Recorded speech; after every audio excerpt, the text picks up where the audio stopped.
are back here on the GSMC Football Podcast. And for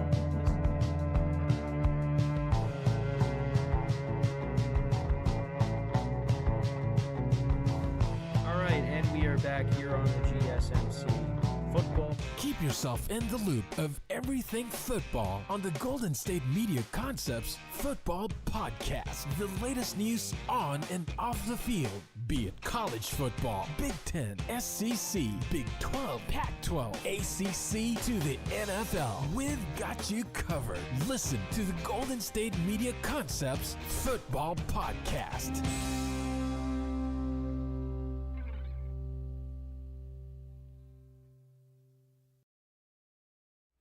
And welcome everybody to another edition of the GSMC Football Podcast, brought to you by the GSMC Sports Network. As always, I'm your host, Kenneth Grunfelder, and it's great to have you guys here on this Wednesday, December 4th. We have a lot to talk about on the show today, like we usually do. But before I get into that, I just want to remind you guys, as always, to tip or donate and get your comments recognized. Make sure to hit that super chat button in the chat if you want to see me acknowledge any thought or comment you may have throughout the live broadcast. Makes the show more lively, more entertaining between myself, the host, and you guys, the viewers. We appreciate you guys' viewership each and every day, so any contribution you can make to the show means the world to us as we put out content for you guys each and every day. And also, the other way to help out the show is by going to the link at the bottom of the show segment on the ticker, gsmcpodcast.net. That is gsmcpodcast.net. So let's get into what we are going to discuss for today. So we're going to start off the show. We are going to talk about more injury news for the 49ers. Both running backs, Christian McCaffrey and Jordan Mason, are being placed on injured reserve. Christian McCaffrey is going to be out for 6 weeks with the injury that he's been dealing with. It kind of flared up again. And then also talk about Jordan Mason. He'll be placed on IR for an ankle injury, I believe. So we'll get into all that in just a second. Then we'll talk about the MVP race, where everything kind of currently stands after Week 13. Talk about Saquon Barkley, Josh Allen, Lamar Jackson, the guys that are, up for this award. We'll get into all that, who currently leads the pack at the moment. Then in the third part of the show, we'll talk about the Vikings-Cardinals game. The Vikings pulling off a comeback, winning on a Sam Darnold go-ahead touchdown late to Aaron Jones. We'll get into that conversation. We'll also talk about two quarterbacks that were benched this season, and since they've come back, they have played really well. And I just wanted to acknowledge them, Anthony Richardson and Bryce Young, and just kind of get into the conversation on, did the benching help? And it seems like it did, so we'll get into that conversation. And then in the final part of the show, I'll go through my power rankings, my top 5 teams after Week 13.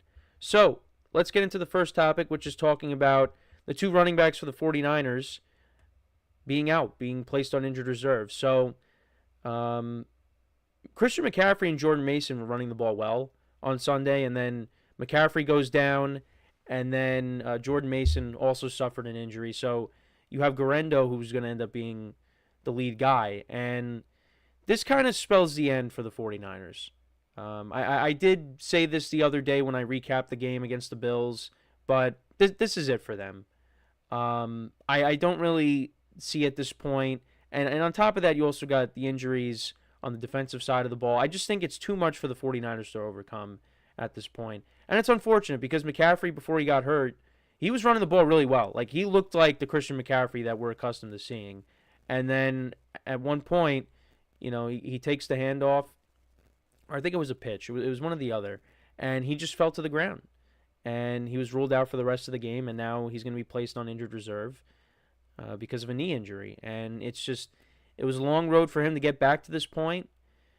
And, it was great to see him back these past few games, but he ultimately wasn't 100%. And I think we all knew that because he really wasn't running the ball effectively.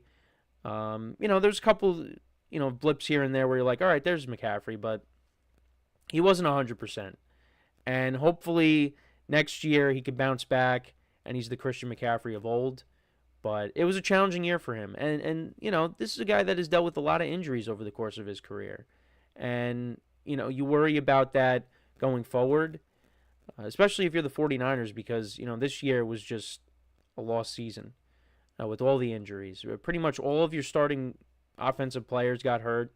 and missed time, including Brock Purdy, who had to miss a game. Defensively, you lost guys on the defensive line. You're still waiting for Dre Greenlaw to come back from the injury that he suffered in the Super Bowl. Guys in the secondary. It's been a challenging season for them. And not only did you lose your starting running back, but you also lost the backup in Jordan Mason, who also did a nice job filling in for McCaffrey. And now you got to go to the third string. And on top of that, you were missing Elijah Mitchell going into the season as well. So it's just, the Niners, there are certain years where they just can't overcome injuries, or they just deal with a ton of injuries. And I really thought when McCaffrey came back and you got everybody else back, you got Ricky Pearsall, Juwan Jennings back, I thought that this was going to begin a second half run with the Niners. And then, the Nick Bosa injury happens and McCaffrey gets hurt again, and it's just at this point, losing back-to-back games to the Packers and the Bills, their season's over. And I look like I'm flip-flopping, but I didn't anticipate Nick Bosa getting hurt. I guess, with McCaffrey it's a little bit different because he isn't playing at 100%, but I was, in my mind, I was thinking, all right, if everybody could stay healthy, this team could make a run and win their division and get into the playoffs. Because when they're healthy, they have the best roster in the NFC West. But it just never happened because certain guys came back and then other guys got hurt. And now it looks like, their season's really over. Now, they're 5-7. Can they run the table? Anything is possible. But I just don't see it. I don't see it, especially when you have the Lions coming up on your schedule. This week against the Bears, I think that's a tough game. Now there's no Matt Eberflus, and, we see certain teams this year, like the Saints, for example, when, they let go of their head coach. The first game with the new head coach, with the interim head coach, the team ends up winning. Now, if you're the Jets, it's the opposite, but the Jets actually didn't play that bad against the Bills, even though, their kicker forgot how to make field goals. But, yeah, it's you do worry about that, but the Niners at some point have to win. So I think they should win on Sunday, even with the injuries. But, again, who knows? The Bears have a good defense. Caleb Williams has been playing better. Like I said, you got the Rams. Well, you also got the Rams coming up on the schedule. They're fighting for their playoff lives as well. That's a big Thursday night game coming up next week. Like I said, you got the Lions. You got the Cardinals again. So, also the Dolphins on the schedule. So, there's really no gimmies to finish out the year. They could finish with a losing record, which I would not have expected going into the year. But, again, because of the injuries. Now, Kyle Shanahan did say that he's not going to need surgery. McCaffrey won't need surgery. But, he did talk about how, he feels bad for him and that, he worked his way back just to get hurt again. It's been a really tough year for him. And, again, you just hope that going into next year, things are better, and he's the Christian McCaffrey that we're accustomed to seeing. This is what Kyle Shanahan said. This is courtesy of an article on ESPN.com. I just feel for him. It was a real frustrating year for him.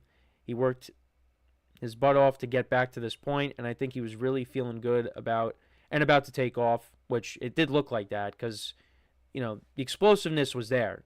He almost had a touchdown run if he didn't get, tackled by his shoestrings, his shoelaces. He just had that real unfortunate injury last night. I know he's as crushed as anyone, but he'll get through this. He's a hell of a player, a hell of a person, an unbelievable 49er, and he'll be back stronger than ever next year to help us. So they'll be going up against the Bears with Isaac Guerendo, who's had a couple of big runs this year. He did score a touchdown in the game on Sunday, which I was hoping was a touchdown pass, but immediately when you see Purdy throw it backwards, it was going to be a running play. Either way, I would have lost my fantasy matchup, but I'm just throwing that in there. And they also elevated Patrick Taylor Jr. from the practice squad. So that's what he got. Actually, they did claim a Benaconda from the Jets, one of their running backs, because they put him on waivers. So, they're looking for help at that position. But, at least you would have had Jordan Mason. But now he's gone for the season. And he finishes the year with 789 rushing yards and 3 touchdowns through the first 12 games. And he's set to be a restricted free agent after the season. And McCaffrey is under contract. Next year, he's got a cap hit of $9.8 million for the 2025 season. So, Jordan Mason probably not coming back. I mean, maybe he does. But he did a nice job. A team will definitely pick him up because of what he was able to do this year early on. Because, he led the NFL in rushing at one point. And, now 49ers probably don't bring him back. And like I said, somebody will pick him up. But McCaffrey will be on the team next year. And, again, the 49ers, they got a lot of decisions to make because Brock Purdy, are you going to give him that big contract? And I know it's a tough conversation to have because I think Brock Purdy is a good player. I don't think he's a generational talent, but I do think that he is a solid quarterback. And I do think that, him and the 49ers maybe could work something out. But, I mean, if you got to give him a $60 million contract, I mean, then you got to say, thank you for, these past few years. Because I would not give him that contract. Now it's like, well, then what do you do? Because, this roster is getting older. And, many people, well, I don't know if many, but there are people out there that think the window is closed for them. Because of now the roster getting another year older, guys got hurt. I think if this team could bounce back next year and stay healthy, I think they're going to be right back in the same position that they were last year. It's just one of those years. You got to go in to the draft and, draft depth, of course. Get some better players, revamp the defense. I think there's, maybe some more players that you could add on that side of the ball. Offensively, I mean, you're just going to have to rely on guys being healthy. Deebo Samuel had a challenging year. Brandon Ayuk getting hurt. McCaffrey getting hurt. Ricky Pearsall with what happened with him. There's a lot that happened. And if they could stay healthy next year, I think they'll be one of the best. But, it's just one of those years. Now, there are some people having those conversations about Kyle Shanahan, and I think there are some people within the fan base and maybe just fans in general that think that he should lose his job. Now, I don't think that's going to happen, but I think people have kind of had enough with, not taking that next step and winning that championship. Now, the 49ers have been very successful with Kyle Shanahan, but they have not won that Super Bowl. And part of the reason for that is you just ran up against Patrick Mahomes and the Chiefs. But listen, they had a 10-point lead in both of those games. They could have very easily won those games, and they didn't. And people point to Kyle Shanahan as the reason why they haven't been able to get it done. And this year they're not going to get it done because I don't think they're making the playoffs right now. Unless they go on a run. But I thought they were going to go on a run with McCaffrey, and they're going to have to do it without him. And on top of that, you might have to do it without Nick Bosa. Because I don't know if he's going to be playing this week.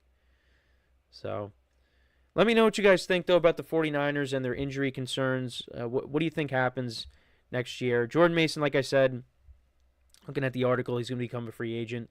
So, we'll see if the Niners bring him back. I don't know if they will, but we'll see. And let's just hope that McCaffrey can come back stronger than ever next year. So, we're going to take our first break of the show now. When we come back, we'll talk about the MVP race, where it currently stands at the moment. So make sure to stick around, and we'll be right back here on the GSMC Football Podcast. I feel like I'm losing my mind. Is everybody in the world blind? Please, Lord, give me a sign, a sign. I feel like I'm losing my mind. Is everybody in the world blind? Please, Lord, give me a sign, a sign. wanna be the greatest. Everybody on the fake shit. I look around and feel like everybody is the fakest. I make this every day and I'm impatient, hoping one day I blow up from the basement. Statement, the top is so vacant. I don't hear shit that I think is amazing. Waiting for my day when I'm playing sold out shows for 1,000 faces. Hey, give me that crown, get in my way and to be put down. It ain't your place, all this my town. If I want that shit, then I'll get it right now. I'm losing it, the noose it fits, I'm losing shit, a stupid myth. You choose to live or choose to dip, you choose to fight or lose your grip and lose a gift. Oh. I feel like I'm losing my mind. Is everybody in the world blind? Please, Lord, give me a sign, a sign. I feel like I'm losing my mind. Is everybody in the world blind?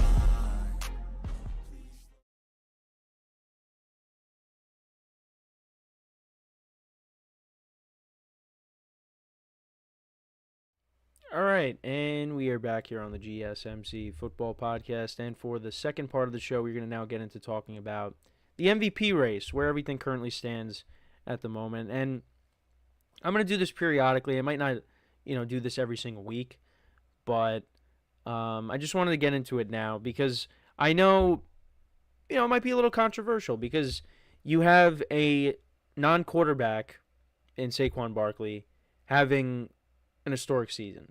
And he's on pace to, break the single season rushing record. And he's been great. But when you look at the MVP, typically is given to a quarterback. And I thought last year could have been the year that you could have gave it to a non-quarterback. Christian McCaffrey, I think deserved it. I think if Tyreek Hill ended up not getting hurt, you could have maybe put him in that conversation.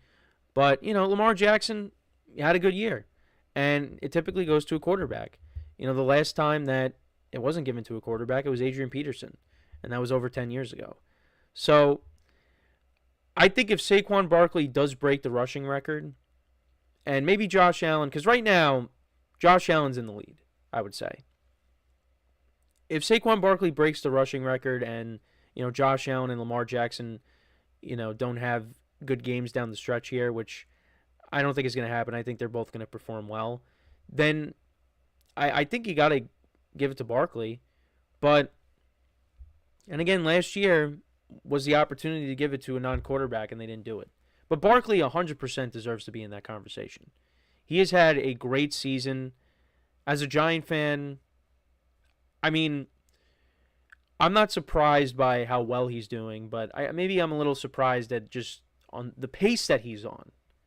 And had the Giants, put together a good offensive line around him, and if they were, as good of an organization as the Eagles were, then maybe he would be having that kind of season with the Giants. But if he stayed with the Giants, he would not be in the MVP conversation. He is running behind the best offensive line that he's ever had.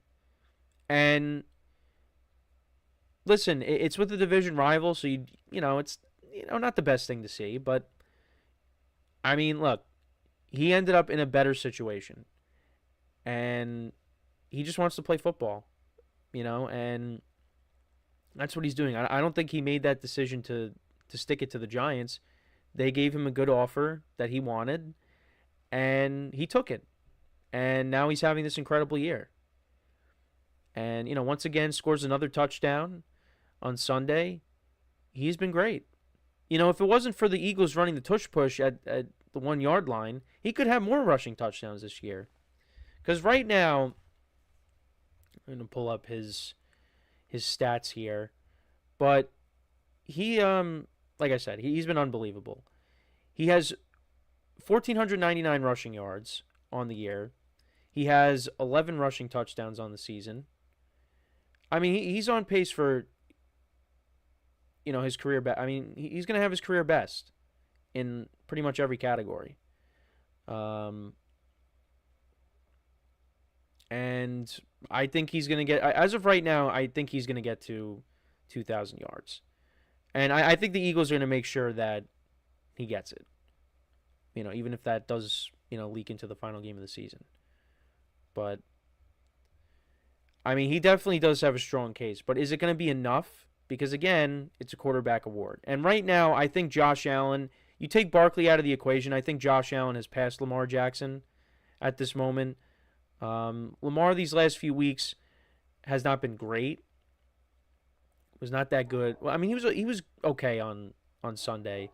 He was okay against the Chargers, was not good against the Steelers. He's kind of slowed down a bit. Josh Allen just continues to roll. I mean, he had 4 total touchdowns on Sunday against the 49ers. One of them, of course, he got 2 touchdowns on one play. But yeah, no, he's been solid. 20 touchdowns to 5 picks, 2,691 passing yards, and he also has 6 rushing touchdowns on the season. And like I said, he has a receiving touchdown as well, which costed me a fantasy matchup. So right now, and the Bills are 10-2. That's the other thing. You know, to a lesser extent, record kind of matters, because if Joe Burrow and the Bengals, if they were in the conversation for the playoffs right now, Joe Burrow would be up there for MVP. Because Joe Burrow right now has 30 touchdowns to 5 interceptions. He's got better stats than Josh Allen from passing yards to touchdowns. They got the same amount of picks. But because the Bengals are 4-8, he's not a part of that conversation. So record does kind of matter too. They don't really want to give it to someone that, you know, your team finishes with a losing record. Now, I think if Joe Burrow was on pace to break, you know, Peyton Manning's touchdown pass record, and the Bengals were, you know, like this right now, 4-8, then I think you might have to consider giving it to him. No, you will give it to him, because who knows if that record's ever going to be broken. But yeah, if the Bengals were in a better position, Burrow would be in that conversation. But right now, you got Josh Allen, you got Saquon Barkley, and you got Lamar Jackson. Right now, the favorite, in my opinion, is Josh Allen to win this. The Bills are 10-2. He's playing really well again, coming off of that 4-touchdown performance. You know, had a rushing, a receiving, a couple of passing touchdowns. You know, again, the one play that had a passing and receiving. But he's been great. The Bills are rolling. And I think ultimately he is going to, right now he's the favorite. Now we just got to see how the season finishes out, because, you know, then things could go in Barkley's favor, things can go into Lamar Jackson's favor, depending on, you know, how Josh Allen plays down the stretch. It's not over yet. You know, we're not done with this assessment yet. But yeah, it's going to be interesting to see what ends up happening. I like I said, I still think Josh Allen is I think Josh Allen is the favorite. So, you know, we'll see how it goes. But I don't really I mean, we'll see how it goes. I'm like so distracted right now because of my my dog barking. But anyways, yeah, I mean, to look and see how the Bills' schedule plays out the rest of the way. So they got the Rams this week. I can't wait for this Lions game. This Lions game in a couple weeks, well, next week, is going to be unbelievable. Now, they played each other. I did bring this up. They played each other on Thanksgiving a couple years ago, and that was a good game. This has the potential to be the game of the year. And the Lions are dealing with a ton of injuries right now. But you know, I mean, I got to see how the Bills play on the road. That's really what, you know, it comes down to. How are they going to be, and how are they going to be there? I don't really know. We'll see what happens.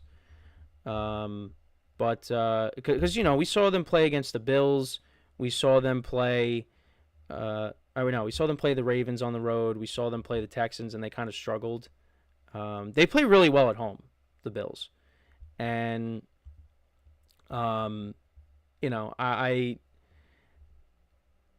know, that's my one thing with the Bills. If they have to go on the road and play these teams, I don't know if they're going to be able to win. You know, Kansas City right now is vulnerable, so I think the Bills could definitely beat them. I mean, the Bills, you know, could have beat them on the road in the playoffs. when you had that epic matchup a few years ago in the divisional round. So, it's we'll see how it goes. But I think if the Bills get home field advantage, they are in a great spot. But, if they have to go on the road, they got to play the Ravens on the road, or, if they got to play the Chiefs on the road, it's going to be tough. But, again, it's the playoffs. We'll see how it goes.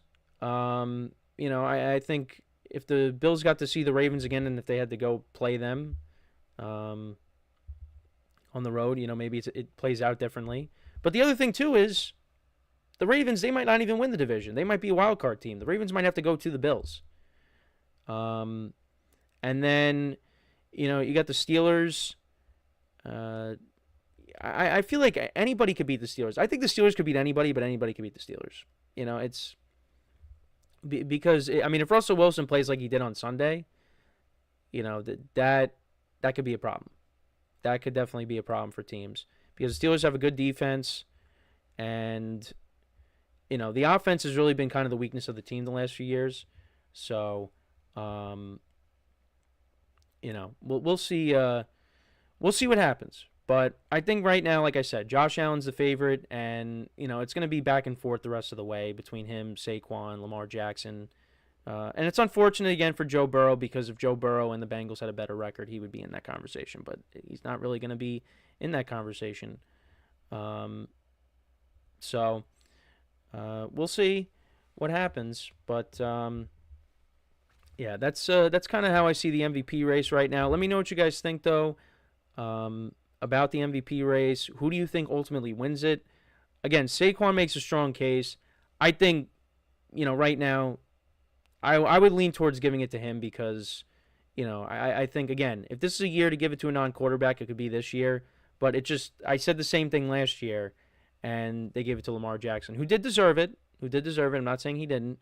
But, again, there was no quarterback last year that had a historic season. Lamar Jackson did have a good year, but it was not. I don't think people are going to remember it as one of the best. That's all I'm saying. I think when Christian McCaffrey, him scoring a touchdown every single week, and the season that he had, I think you could have gave it to him. And again, if Tyreek Hill didn't get hurt, you could have gave it to him as well. So, but again, there's still time. We'll see how the rest of the season plays out, but that's how I see it at the moment. So. We are going. Well, actually, before we go to break, just want to remind you guys once again to tip or donate and get your comments recognized. Make sure to hit that super chat button in the chat if you want to see me acknowledge any thought or comment that you may have throughout the live broadcast. It makes the show more lively, more entertaining between myself, the host, and you guys, the viewers. We appreciate your guys' viewership each and every day. So any contribution you can make to the show means the world to us as we put out content for you guys each and every day. And also, the other way to help out the show is by going to the link at the bottom of the show segment on the ticker, GSMCpodcast.net. That is GSMCpodcast.net. So when we come back from our next break, we will discuss the Vikings-Cardinals game from Sunday, the Vikings coming back late and winning a big game there. So we'll talk about that when we return. So with that being said, stick around, and we'll be right back here on the GSMC Football Podcast. Looking for your daily fix of sports talk without having to pay for it? GSMC Sports Network is available on YouTube. Just search GSMC Sports Network. Get your fix of daily sports talk shows on YouTube, absolutely free. NFL, college football, NBA, MLB, MMA, UFC, fantasy football, and so much more. GSMC Sports Network has shows running all day long, with new sports shows starting every 2 hours. Just like on your favorite cable sports channel, except GSMC Sports Network is absolutely free. Just search GSMC Sports Network on YouTube to catch one of your new favorite shows, like the GSMC College Football Podcast, Chip Shot Football Podcast, Hoops and Heels Women's Sports Podcast, GSMC Basketball Podcast, and so many more.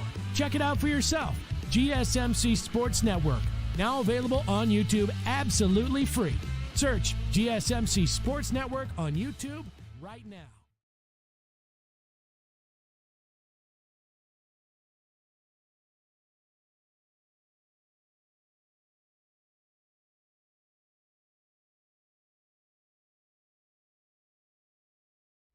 All right, and we are back here on the GSMC Football Podcast. And for the third part of the show, we are going to now get into talking about the Vikings-Cardinals game from Sunday. The Vikings rallying late to beat the Cardinals. And, yeah, I mean, the Cardinals, they gave the Vikings problems early on in this game. Defensively, the Cardinals really shut down the Vikings offense.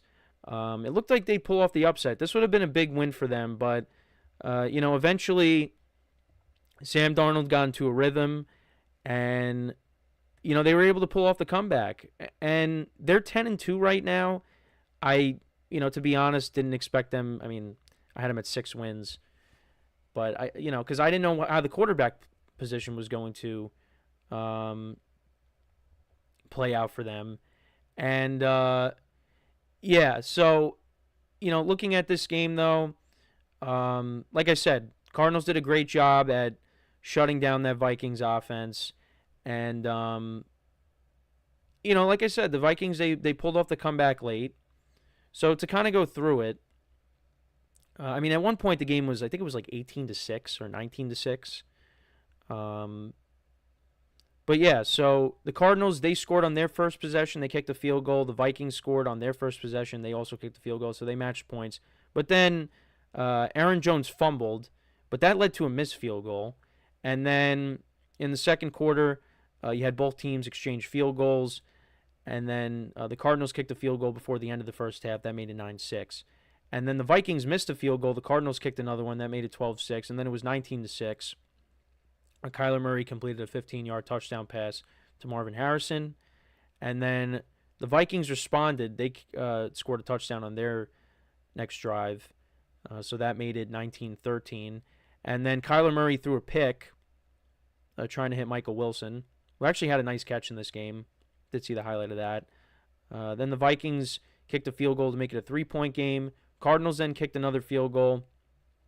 And then Sam Darnold throws a touchdown to Aaron Jones, so he redeemed himself after the fumble, a 5-yard touchdown. So, yeah, that made it 23-22. And then Kyler throws a pick at the end of the game, and the Vikings end up with the win. But it was not easy. It was not easy. Sam Darnold, he went 21 of 35, or 21 of 31 for 235 yards, 2 touchdowns, no interceptions. The Vikings only ran the ball for 68 yards in this game. Justin Jefferson had 99 yards receiving in this game. Jordan Addison, 54. T.J. Hawkinson, 28. Aaron Jones had 2 fumbles. One of them he ended up losing, like I said early on in the game. Vikings defense only 1 sack of Kyler Murray. And Kyler wasn't that bad, although the interceptions were costly. 31 of 45, 260 yards, 1 touchdown, 2 interceptions. The Cardinals ran the ball for 154 yards. James Conner had 68 yards on the ground. Trey Benson, 20 yards on the ground. DeMarcado had 12. Trey McBride had 96 yards receiving. Marvin Harrison Jr. had 60 yards and a touchdown. The Cardinals defense actually had 5 sacks on the day of Sam Darnold. And, you thought they were going to pull off the upset. They were 3-point underdogs on the road, but, they just came up a little bit short here. And, for the Vikings, that's a big win for them. They get to 10-2. They still are a game behind the Lions for first place. But this team is going to make the playoffs, and, they could win 12 games, but, still end up being a wild card team. But that's the NFC North for you. That's the best division in football. I mean, even though the Bears are 4-8, they could have very well beat, all 3 teams that they just went up against. Their 3 divisional opponents. It's just they were on the losing end of all 3.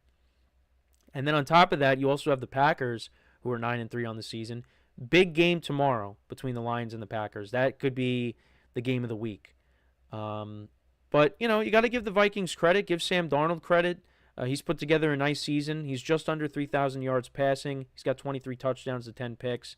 There's been a couple of games where, he hasn't played well, but overall he's put together a nice season. And he's in for a payday, a decent payday, when he hits the free agent market. I don't know if you got J.J. McCarthy coming back next year for the Vikings, so, that's their guy. But there's going to be a team out there that could use Sam Darnold. Now, the thing is, he ends up leaving Minnesota. He goes somewhere else where the situation's not as good, and he might not be as effective. This is one of the best landing spots he could have had for himself. Last year he was with the Niners, and then this year he ends up, taking on the starting quarterback job, and he's done well. But that's because the Vikings have a good system. They got good personnel around him. Now if he goes to a team where the personnel's not as good, he's not going to be as good.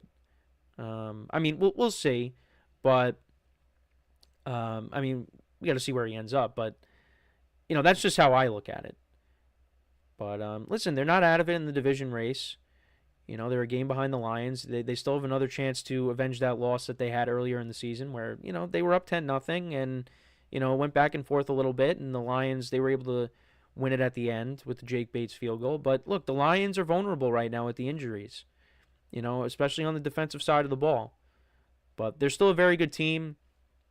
Of course, they're the best team in the NFC right now. And it's going to be tough to beat them because you have to go and beat them. The Packers, same thing tomorrow. They got to go to Detroit and try to beat them and try to, even that season series. So we'll see how it goes. But for the Cardinals, though, they were looking good. And then, you lose to the Seahawks last week, ugly game. And then, you have a game where you probably could have won or should have won. And you ended up letting that slip away. But they got another chance to beat the Seahawks. They still play the Rams one more time in the 49ers. You got the Patriots and the the Panthers have been playing better, so that's going to be a tough game. They still got a shot. They still got a shot here. The Seahawks 7-5 right now. If the Cardinals win, then they're going to be tied. So we'll see how that goes. But that's another tight race in the NFC West. So we will see what happens there. So but let me know what you guys think about this game. What were your takeaways from it? It's going to be interesting how that NFC West is going to play out because right now the Seahawks are in the driver's seat to win it. And you got the Cardinals and the Rams behind them. They each play each other one more time. The 49ers, I think they're kind of done at this point. But, who knows? I'm curious to see how it all plays out. But I give the Cardinals a lot of credit. I give Jonathan Gannon a lot of credit. This team has played better. And, partly because, Kyler Murray has played the whole year. Last year you saw what this team looked like when Kyler, came back. And, they were competitive. They, won some games. They beat the Eagles in Philly. Now you got a full year of him and, Marvin Harrison Jr. They're still trying to work on that, rapport. But at some point they will, and it's going to be, we've seen it at times this year when they are on the same page. It makes a difference. And, they extended James Conner for 2 more years, and he's been a consistent running back. He's been one of the most consistent running backs in the NFL. So there's a lot to like about the Cardinals going forward. But their season's not over yet. They can beat the Seahawks on Sunday, and then I think for the most part you control your own destiny. It's going to be tough down the stretch, but they still got a shot. It's just losing games like this late in the season when you're in a tight division race, it's tough. Every game matters. So, and they don't really have they still, even if they don't win the division, there's still a chance that maybe they could get a wild card. The Commanders did pick up a win on Sunday, so they kind of ended their skid. But, the other 2 spots are occupied by NFC North teams, the Packers and the Vikings. Those teams are both making the playoffs. The Packers made the playoffs last year at 9-8. They got 9 wins right now. They're not losing every single game to finish out the season. They're going to finish with 11 wins, 11 or 12 wins at this point. So, every game's important. And for the Vikings, they can't afford to slip up because, they want to try to, in terms of the division, they can't afford to slip up. But, they're in a good spot when it comes to the wild card. They're the top wild card team. And, if they end up being that top wild card team, you're playing the NFC South. So, whether it's the Falcons or the Bucks, I like the I like the Vikings' chances. I mean, I would like their chances better if it's against the Falcons because of how Kirk Cousins has played, but they're playing him on Sunday, and he's not playing well. He is not playing well, and that game on Sunday could get ugly. If he plays like he did against the Chargers, and this is on the road now, and his last road start against the Broncos, that was bad too. The Vikings could take advantage of that and win that game. And, for the Bucs, you got the Raiders at home. So, if the Falcons end up losing and they end up winning, Bucs are back in first place. So, we'll see how that goes as well.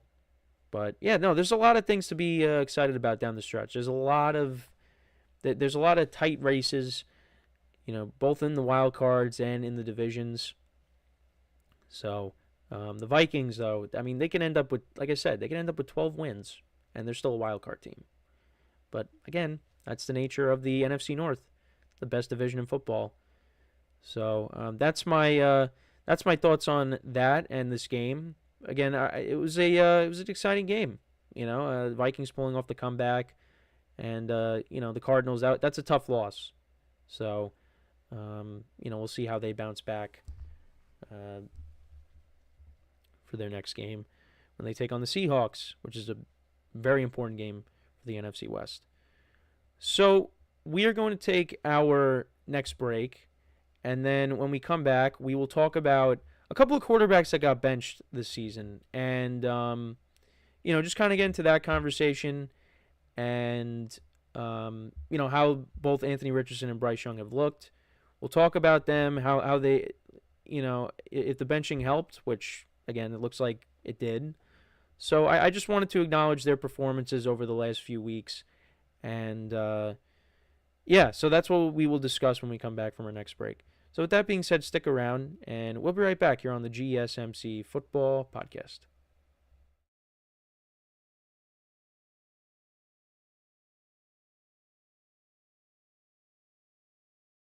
For the best and latest podcasts available anywhere, go to the podcast app on your cell phone and type in GSMC to access free content-rich podcasts on health and wellness, book reviews, sports, entertainment, relationships, social media, movies, technology, finance, and even weird news. Subscribe and download the GSMC Podcast Network's family of shows, available everywhere podcasts are found.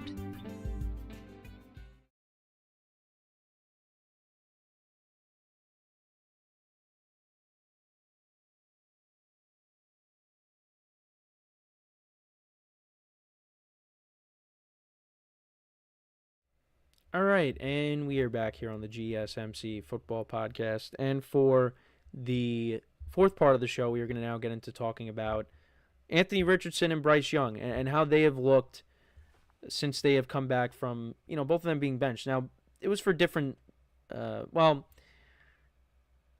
of similar things, of course, the level of play, but also just obviously them being on different teams and how the situations played out. You had two former AFC North quarterbacks coming in to play for them. Both teams were looking for a spark, but I'm only saying they're different because one of the main reasons why Anthony Richardson got benched is because he tapped out of the game against the Texans. But you have both quarterbacks, being benched because their level of play was not good. And, the teams were looking for a spark. And, the Panthers, they got a spark out of Andy Dalton that first game against the Raiders, but then they didn't win a game after that. And the Colts were looking for a spark out of Joe Flacco, but, he didn't really provide that spark for them. They ended up losing, against the Vikings and the Bills. But then Anthony Richardson came back in, and, they did lose that game to the Lions, but, they pulled off that comeback win against the Jets. And then the game at the end against the Patriots, you score the touchdown and then you go for two and you get it.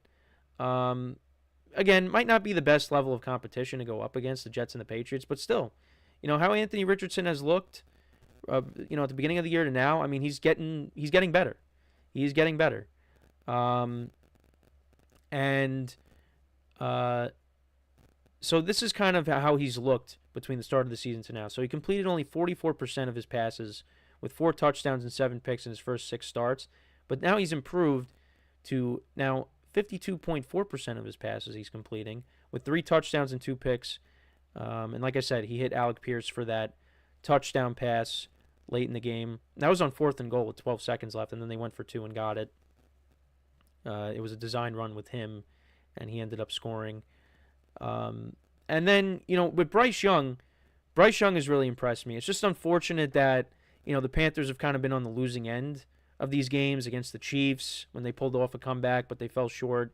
And then, against the Buccaneers this past Sunday, where they should have won, but Chuba Hubbard ended up fumbling when they were in field goal range. And then the Bucs got the ball back, and they kicked the game-winning field goal of their own. But Bryce Young has looked good, too. After 2 games, he got benched for Andy Dalton. He had a 44.1 passer rating, which is not good. And he has completed 60.4% of his passes for 1,062 yards passing, 6 touchdowns, 3 interceptions, and he's gone 2-3 in 5 starts since he's come back. They won 2 straight games. They haven't done that in a while, actually, because there were some stats that I saw on social media that I wanted to acknowledge. Bleacher Report posted Bryce Young stats. So this is since he's come back. He has 5 total touchdowns and 1 pick. He has 858 passing yards. He has an 84.6 passer rating, 3rd in the NFL in the last 5 weeks. He led his team to a game-tying or game-winning drive in all 4 games. Led Panthers to back-to-back wins for the first time since 2021. He's looked like a different guy. And, to bring up the benching and if it helped, yeah, it did. And, maybe, for Anthony Richardson, this was going to, I wasn't concerned on whether or not he was going to get traded or not. But Bryce Young, it was looking like this was the end for him in Carolina, and he was going to end up somewhere else. But, I think just to have that time off and to reset and just kind of watch how, the veteran quarterbacks go about their business, that really did help them. And, maybe the wins aren't there for, Bryce Young, but, his level of play has improved. He should be 3-2 right now. And again, they pulled off that comeback against the Chiefs. Now, we're going to see how he looks when he takes on the Eagles, because the Eagles have one of the best defenses in the NFL right now, the way they're playing. But he's looked good. And, Dave Canales, we saw what he did last year with Baker Mayfield in Tampa. It took a little bit of time, I guess, to kind of get things going with Bryce Young, because the first 2 games, it looked like the Panthers team from last year. Then you put in Andy Dalton. Bryce Young sat for a little bit. Then he came in and came back in, and now he looks good. So, we'll see how, the rest of the season plays out. But Bryce Young definitely has earned more playing time, and I'm happy for him. I am, because it's just been a tough situation for him. He was the number 1 overall pick last year and did not have a good year. And then this year got off to a rough start, but he's rebounded. And, he's got a nice connection with Adam Thielen. It's good to have a veteran presence there. I think I brought that up the other day. They're starting to get some guys back. You also got Jonathan Brooks, their rookie running back. So you got, a pair of good running backs between Chuba Hubbard and Brooks, hopefully. So, yeah, no, I like the direction, that he's heading in. And Anthony Richardson too. The talent is there for both guys. But, Anthony Richardson, he could chuck up a 60-yard pass, and it's like one of the greatest passes you'll ever see. But then the little things, throwing bad interceptions in the end zone, it's the benching definitely helped him as well. I know, again, the wins came against the Jets and the Patriots, but he's looked better. And, on Sunday, they were down a couple of wide receivers. There was no Josh Downs, I believe, and then also I think Ashton Doolin, he was also out too. They still had Pittman for the game. I think Alec Pierce was questionable, but Alec Pierce played in the game. He caught the touchdown. But yeah, they were they were able to get the job done. And you take it from there. You know, the Colts have a lot of young wide receivers that Anthony Richardson could build a rapport with. You also got Jonathan Taylor, who's one of the best running backs in the NFL. So, you know, I mean, finish the year strong and go from there. But and I think it's good that you have Flacco there. I know Flacco didn't play great when, you know, he was the starter, but, you know, just to have that veteran presence there. You know, both him and Andy Dalton, just having those guys there that have been through it, that have played in big games, you know, that's going to help these guys develop.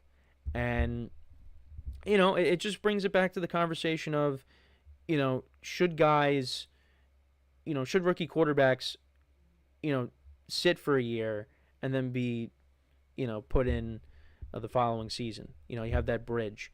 And I will say that I guess it really just all depends on the situation and where you're taking this quarterback. Because I did have this conversation with one of my friends last week. You know, it's like if you take the quarterback with the number 1 overall pick or, you know, the number 2 overall pick, you know, like Jane Daniels and Caleb Williams, like those guys are going to start. Now, Drake May was taken with the 3rd pick, and he ended up sitting for a little bit behind Jacoby Brissett. But, you know, I mean, Patriot fans didn't want to see him start right away because the offensive line was not good. But you feel bad for Jacoby Brissett because he's got to play behind that line. You know, and look at how Drake May is. Drake May looks good. You know, this rookie draft class, now obviously we're talking about guys from last year, but this year's rookie draft class, this has the potential to be one of the best. But we got to obviously see how next year goes and so on and so forth. But it really all depends on, I guess, the prospect. Because look at Patrick Mahomes. Patrick Mahomes sat for a year. You know, Aaron Rodgers sat for quite some time. You know, he was taken towards the end of the first round. Mahomes was taken, I think, 10th. It really all depends. Because, I mean, the Bears going into the year, I mean, they announced that Caleb Williams was going to be the starter well before the season even started, which we knew was going to happen. The Bears weren't going to go into the season where they were going to sit him and start Tyson Bagent. That wasn't going to happen. So, you know, it really just all depends. Some of these guys just aren't ready to start day one. You know, Anthony Richardson, this is essentially his rookie season because his rookie season got cut short last year because of injury. You know, Bryce Young, the Panthers was not a good situation last year. And again, like, still might not be great, but at least it seems like there's improvement. The biggest thing you want to notice is improvement, and that's you see that out of Bryce Young. There's improvement there. You know, and I brought up the stats. I mean, he's doing things for the Panthers that haven't been done in quite some time. I mean, back-to-back games they've won for the first time in 3 years. That's unbelievable. You know, you wouldn't think that, but that's just how, you know, poor the Panthers have been over the last few years. So, no, I hope that they continue on this upward trajectory, and you know because you know seeing some of the videos of Bryce Young, you know, after the benching, he just looked so defeated. But you know what? We saw that on the surface, but behind closed doors, maybe it really, I mean, it affected him. But you know what? He probably put his head down and he said, you know what, I'm going to come back and I'm going to be better. And he got he got another opportunity this year because Andy Dalton also got hurt. And he's played well. And that builds confidence. And the team believes in him. And, you know, again, these losses have been tough, but hey, he's played great. So, you know, and he's playing against, you know, teams that are, you know, going to the playoffs or trying to make the playoffs, like the Buccaneers this past week. And of course you have the Chiefs, who are, you know, the defending Super Bowl champions. You know, it takes a game-winning field goal for them to beat you. I mean, you gotta hold your head high for that. I mean, depending on how you view moral victories. I mean, obviously you want to win the game, but there's definitely more confidence in Carolina. And for the Colts, look, I think Anthony Richardson has the capability to be a really good quarterback. He has the talent. But he's still got a lot to learn. And, you know, with these wins that he has had, that's going to build confidence. So, and if he could just improve on the little things and protect himself, because, you know, running the football got him hurt last year. I mean, he's still going to be that guy that's going to try to truck you. You know, if he could do all that, protect himself and improve on the little things, he's going to be good. He's got the talent there. And the Colts, they got, like I said, a lot of young receivers around him. They got to still improve this team. I think the defense needs some improvement. Maybe you get him another weapon. But I like the direction that the Colts are heading in. And they're still not out of it yet. They got an outside chance to make the playoffs. I don't think they are going to, but, we'll see what happens down the stretch. So, but the benching's helped for both of these guys, and you like to see it. And it goes back to what Tom Brady said. He talked about how, quarterbacks really aren't developed. They kind of just are thrown into the fire at times, and they're just not ready. Brady had to sit a little bit too. So, again, I think it all depends on the situation and the prospect. I guess that's what it comes down to. But let me know what you guys think, though, about Anthony Richardson and Bryce Young's recent performances. How do you see them finishing out the year? Let me know in the comments. So we are going to take our final break of the show, and then when we come back, we'll do my power rankings. I will rank my top 5 teams after Week 13. So for one final time today, stick around, and we'll be right back here on the GSMC Football Podcast.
All right, and we are back here on the GSMC Football Podcast. And for the final part of the show, we're going to now get into ranking my top 5 teams after Week 13 in the NFL. So let's get into that. It's an interesting list. It's definitely a little bit different. There's a team that is not on there for the first time pretty much all year since I've been doing the rankings. So let's get into it. So at number 5, we have the Pittsburgh Steelers. What an offensive showing by them on Sunday. Now, you're going to sit there and roll your eyes and be like, well, look at the defense they went up against. I understand that, but again, I think I did not expect 44 points. Now, they didn't score all those points. He had a defensive touchdown, but still. I mean, Russell Wilson had over 400 yards passing. The running game was working. Pat Freiermuth had a touchdown, George Pickens, Calvin Austin. The Steelers' offense looked really good. Now, they got torched by Joe Burrow, but, the Bengals have one of the worst defenses in the NFL, but they have one of the best offenses in the NFL. So, and the Steelers have had problems with the Bengals in the past. But the last 2 meetings, the last 3 meetings, the Steelers have won all of them. Now, that last year was because Joe Burrow was hurt, but you know what? Give them credit. The Steelers, have kind of owned the Bengals recently. And they get another opportunity to take on the Browns on Sunday. And, you hope that, for their sake, you hope that Jameis Winston doesn't throw for 500 yards, although I'm kind of hoping for that because I'm starting him this week after not starting him this past week in my main league, and that would have made all the difference. But anyways, I got to stop bringing up my fantasy stuff because it's just, it triggers me. It really does. It was a rough week in fantasy, and I just can't help but constantly bring it up. But anyways, back to the Steelers, though. Look, again, give Mike Tomlin credit because a lot of people were scratching their head over the switch at quarterback with, taking out Justin Fields and putting in Russell Wilson, and Russell Wilson's looked good. He has, and he's thrown some good passes. He's had a couple of nice touchdown passes to Calvin Austin. The moon ball at time has worked. He's doing well with Pickens. I mean, getting Freiermuth involved. I think that's one thing that you want to see more of, because Pat Freiermuth has kind of been quiet, but he's started to get it going these last couple of weeks, and he's a big part of their offense. So you want to get him more involved. I'd like to see Mike Williams more involved too, because other than that touchdown pass from Wilson to Mike Williams against the Commanders, he hasn't really been a factor. So, I'd like to see him more involved. But, I mean, the defense, you don't want to see the defense give up that many points. But, hey, they won the game. T.J. Watt, forced some fumbles in the game. They got to Joe Burrow. They're a problem, the Steelers. They are. And right now, they are in a good position to win this division, which I did not think was going to happen going into the season. I thought they were finishing in last place with the winning record, but I did not think that they would be like this at week 14 now we're in, and they're leading the division.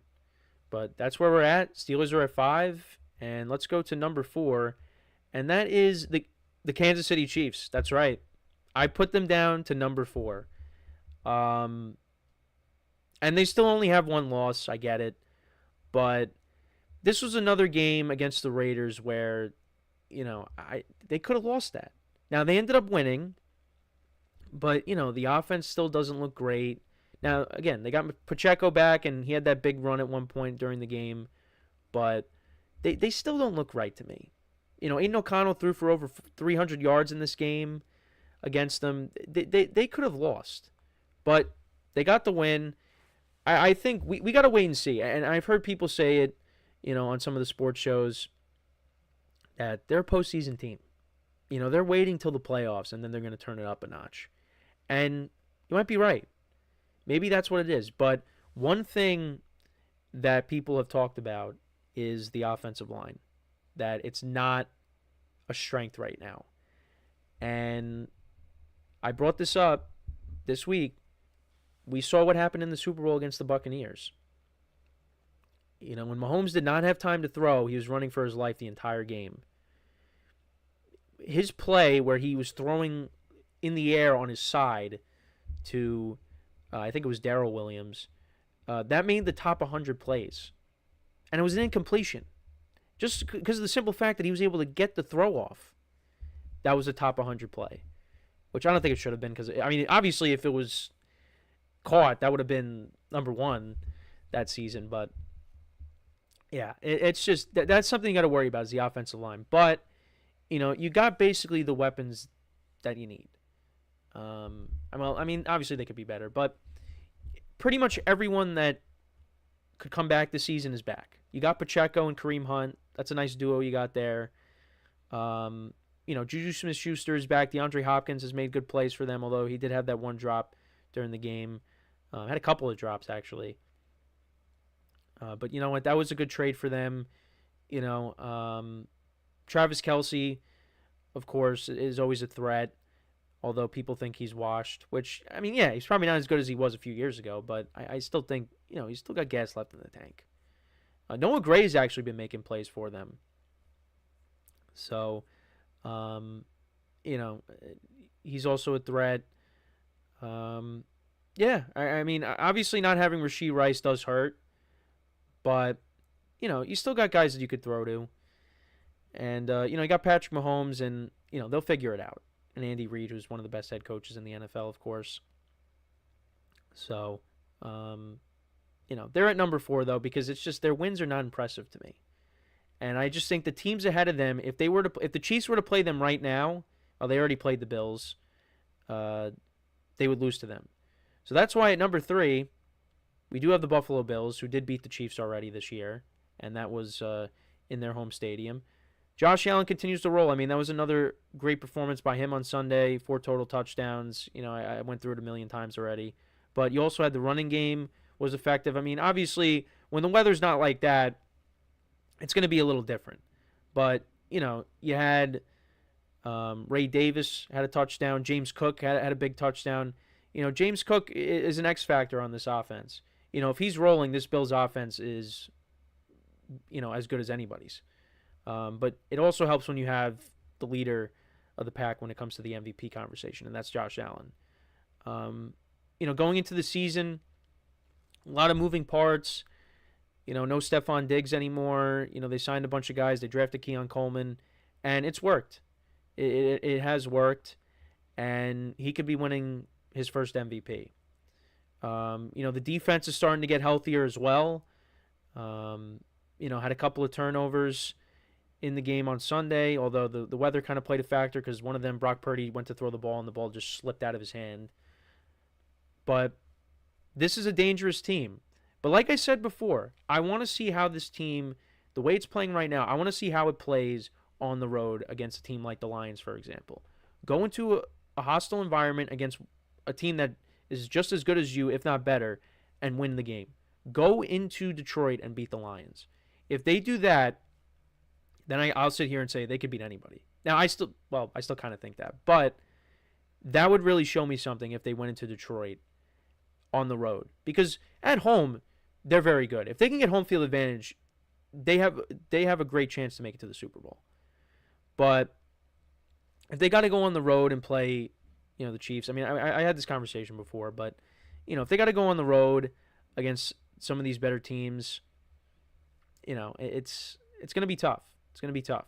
But right now, they're the 2 seed. So really, the only way they're going to be going on the road is if they're playing the Chiefs in the AFC Championship game. But they could still pass them. I think there is another loss in the Chiefs' future. But then again, I also think there might be another loss in the Bills' future. We'll see. But they're playing really good right now. Like I said, they're getting healthier. I got them at 3. At number 2, I have the Philadelphia Eagles. That's right. They have been impressing me. Now, a little bit different of a style compared to the Bills. Jalen Hurts is not in the MVP conversation, but they are playing really good defense. They're running the football, kind of like how they did. Well, honestly, this might be the best iteration of the Eagles running game because Saquon Barkley is having a historic season, and we talked about him before. Because in 2022 you had Miles Sanders and Boston Scott and Gainwell. You still have Gainwell on the team. But Saquon Barkley is a difference maker. Last year they ran the football okay with Swift, but Saquon's one of the best running backs in the NFL. And running behind that offensive line, the Eagles have kind of found that recipe. And their defense has gotten into a rhythm. They're a really good team. That win against the Ravens was very impressive because the Ravens have a high-powered offense. And that was in Baltimore. That was on the road. They were trailing in the game, and it didn't faze them. They got back in that game, and they took the lead and didn't look back. Now, they got a little bit of help with Justin Tucker having an off game, but still, you held the Ravens out of the end zone for the most part. I really liked what I saw out of the Eagles on Sunday. This is a very good team. This team, the team that's at number 1, is in trouble because I think if the Eagles right now, I think the way the Lions are and the way the Eagles are at the moment, Lions are banged up, I think the Eagles might beat them. And I said this going into the year. Now, early on, I was like, the Eagles don't look good at all. But they're rounding into form. I have my concerns still. Every team, there's a concern. But this team is going to be a problem. It is. I think they deserve to be in this spot right now. You can make the argument you could put them at number 1 because of how banged up the Lions are. But right now I got them at 2. They're playing good football right now. So that's why I got at 2. And then at number 1, I got the Lions. No surprise there. They pick up another win against the Bears. They could have lost that game. They could have. The Bears had the opportunity to come back and maybe force it into overtime. But, of course, they mishandled the clock at the end. But the Lions, they pick up another win. This is the best team in football right now. And, hopefully they can get healthier on defense because, at some point these injuries are really going to hurt you. And, they just keep winning games. Now, they got a very tough game on Sunday against the Packers. Tomorrow against the Packers. So we'll see how that game goes. The Packers went in there and beat them last year on Thanksgiving. So we'll see how this game plays out. But, Jared Goff is playing well. Amon-Ra St. Brown's having a good year. The running backs, Sonic and Knuckles, David Montgomery, and Jahmyr Gibbs have been great. Sam Laporta got it going a little bit last week, had 2 touchdowns. He's kind of been quiet this year, but, still a solid tight end. I don't think I brought this up during I don't think I brought it up during the recap of the Thanksgiving game with the Bears, but literally in the first quarter, you had Penei Sewell, their offensive lineman. It looked like he was going to throw a pass. I mean, they were bringing out all the trick plays already. It's just, I love watching this team. I really do. They just throw a bunch of stuff at you, and also, I didn't bring up Jameson Williams as well, but he's an explosive player too. He had that hurdle in the game last week, but he also got an unsportsmanlike conduct penalty where he threw the ball at a Bears player. They talked to him about it, obviously, but, you got to be careful with that. But, hey, look, the Lions are in a good spot. They're well coached. Obviously, there's that whole thing with Jahmyr Gibbs, posting something on the whiteboard or posting something on social media with the whiteboard of their play calls in the background. So you don't like to see that, but they are they're a really good team. They're the best team in the NFL right now. Like I said, I think the Eagles could beat them, and I think that could be the NFC Championship game right there, is the Eagles and the Lions. So we'll keep an eye on that, but I'm still gonna put the Lions at number 1. And we'll see what happens tomorrow when they take on the Packers. But let me know what you guys think about these rankings. To run through them, we got the Steelers at 5, Chiefs at 4, Bills at 3, Eagles at 2, and then at 1 I have the Lions. Now the Packers and the Vikings are, in the 6 to 7 range right now, and also the Ravens as well. You got them too. But yeah, that's my top 5. The Steelers, they've been in the top 5 2 of the last 3 weeks, I believe. So, but the Ravens, they fell off. With this loss now, not that they fell off. They just fell off of my list. I'm not saying they fell off like their season's over, but I'm just saying they just fell out of the rankings. And that was, I think, for the first time all year. But, you got to give the Steelers credit. They're in first place. I still think the Ravens are better, but, if the Steelers go in and beat them in Baltimore when they play them later this year, you can't really say that. So, but yeah, that is pretty much it for the show for today. Thank you guys for tuning in. Make sure to check out all the other shows as well. Make sure to leave a like, comment, and subscribe to the video. And as always, I'm your host, Kenneth Grunfelder, signing off from the GSMC Football Podcast, brought to you by the GSMC Sports Network. Have a good day, and I will talk to you guys tomorrow. Take care.